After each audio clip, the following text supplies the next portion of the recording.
ليش الفانز تاعون الشامي هاجمين عليك هيدا الهجوم؟ يعني شو السبب؟ احكي لنا. لا الشامي مؤخرا، اول شيء انا بدي اقول شيء، الشامي هو شاب سوري نحن كلنا بنفتخر فيه، وانا عن جد والله العظيم من كل قلبي بحبه لهالولد. يعني بكفي انه هو شاب بهالعمر هذا وصنع نفسه، قدر يطلع من فتره نحن كنا عايشين بحرب ما رحمت حدا. صحيح. قدر يطلع بنفسه وقدر يوصل لهالمستوى هذا بهالفتره الوجيزه. هذا نجاح غير مسبوق، ما حدا عمله قبله. تمام، بحييه عليه وبوجه له الف تحيه.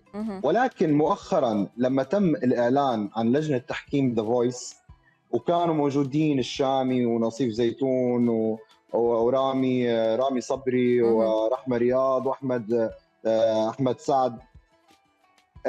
الشامي اكيد نحن قلنا انه ناجح ومهم والله يوفقه يا رب، بس فكره وجوده على كرسي لجنه تحكيم معلش اسمحوا لي بكير كثير بكير.